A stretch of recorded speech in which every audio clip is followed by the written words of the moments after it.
Сәлеметсіздер ме, құрметті менің оқырмандарым. Бүгін біз 6-шы сынып бойынша 97-ші беттегі Comparative adjectives салыстырмалы сын есім тақырыбы бойынша жаттығу жұмыстарын өтетін боламыз. Exercise 1. Complete the table with adjectives in exercise 4 and page 96. How do you make comparative in your languages? Бұл жерде біздерге 96-шы беттегі 4-ші жаттығудағы сын есімдермен кестені толтырыңыз дейді. Мына жердегі кестені толтырайық. Ол үшін алдымен сіздерге мен нені көрсетіп жіберейін. Comparative дегеніміз салыстырмалы сын есім. Жалпы сын есімдерде сын есім қандай және қай деген сұрақтарға жауап береді. Comparative adjectives сын есім, comparative салыстырмалы, superlative күшейтпелі шырай. Мына жерде мына қараңыздар. Бірі буынды сын есімдер деген бар. Көп буынды сын есім, ережеге бағынбайтын сын есімдер және көп буынды сын есімдерге қалай қолданатынымызды көрсеткен мына жерде. Мысалы, slow бір буынды сын есімдерге slow болса, slow деп алсақ, салыстырмалы шырайды slow деп аламыз. Күшейтпелі шырайды the slowest деп аламыз. Одан кейін соңы и әрпімен аяқталатын бір буынды сын есімдер. Late. Тек қана оған соңында r әрпін қосамыз. Late. Күшейтпелі шырайды the latest болады. Одан кейін дауысты дыбыстан аяқталған жағдайда қалай болады?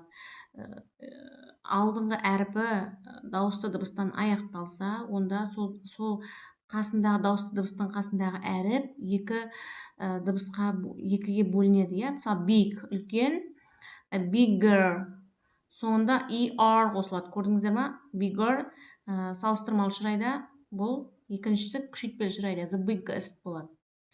Енді ары қарай соңы y әрпімен аяқталған сын есімдерде y әрпі түсіп қалады да, оның орнына I, E, R жалғау келеді. Lucky, luckier, the luckiest болады.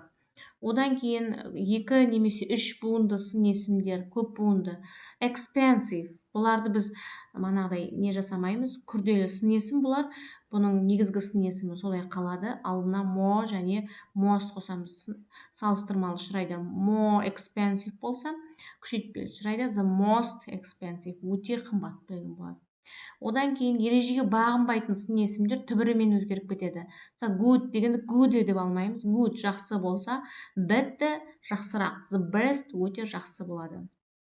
Мына жерде міне comparative adjectives. Small кішкентай, small кішкентайлау. Салыстырмалы шырай дегеніміз міне осы. Ары қарай жаттығу жұмысын орындайық. Бірінші жаттығу бойынша мына жерде жаңа мен айтып өткендей short adjectives and the adjectives ending in y. Y әрпімен аяқталған қысқа сын есімдер. Мысалы, жерде old, older, safe, safer, қауіпсіз, қауіпсіздеу, big, bigger, үлкен, үлкендеу, pretty, prettier, әдемі, әдемілеу, friendly, friendlier, y әрпі түсіп қалады да, I, E, R. Мына жерде көріңіздер. I, E, R жалғанды. Әдемілеу. Екінші long adjectives, манағыдай күрделі сын есім. Dangerous, қауіпті. More dangerous, қауіптілеу. Exciting, қызықты. More exciting, қызықтылау. Irregular adjectives, бұрыс сын есімдер, яғни ережеге бағынбайды, түбірімен өзгереді. Bad дегеніміз жаман, worse дегеніміз жамандау. Good дегеніміз жақсы, bad дегеніміз жақсылау. Far дегеніміз алыс, фраза алыстау деген болады. Exercise 2. Complete the sentence, do the quiz with a partner, then listen and check is there word than before or after the adjective in comparative sentence. Бұл жерде сіздер тыңдайсыздар. Содан кейін мағынасына қарай сөйлемнің мына жерде true, false соны жазасыздар. Exercise 1. Tokyo is expensive than Rome. True, дұрыс дейді. Tokyo Римге қарағанда қымбатырақ. 2 true, 3 false, 4 true, 5 false, 6 true, 7 false, 8 false. Ары қарай үшінші жаттығу бойынша exercise 3. Write 6 more sentences for the quiz using these words or your own ideas.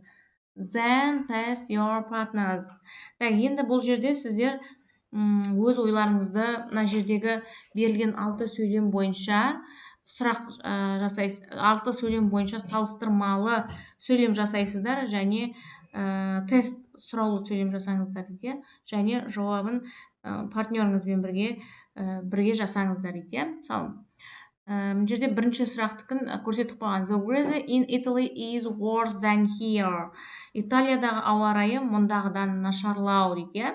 Енді жауапты қараңыздар. No, the weather in Italy is better than here. Жоқ, Италиядағы ауа райы мұндағыдан жақсырақ дейді. Екінші сөйлем бойынша. Second, Brazil is hotter than Canada. Бразилия Канададан да ыстық дейді, иә. Егер ыстық дейтін болсақ, yes, Brazil is hotter than Canada. Жоқ дейтін болсақ, осы сөйлемді аламыз. No, Brazil is colder than Canada. Жоқ, Бразилия Канададан суық деп аламыз. Third, үшінші, the Danube is shorter than the Nile. Дунай Нилге қарағанда ұзынырақ дейді. Егер yes дейтін ұзын осылай қалатын болса, онда yes деп үтір қойып, мына үшінші сөйлемдегі сөйлемді қоя қоясыздар. Ұзынырақ деп. Ал жоқ дегенде мына қараңыздар. Now the Danube is longer than the Nile.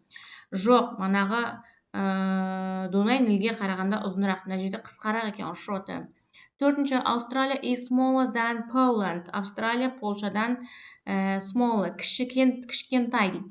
Yes, Australia is smaller than Poland қалады. Yes дейтін болсақ, no дейтін болсақ, no, Australia is bigger than Poland. Жоқ, Австралия Польшадан үлкенірек дейміз.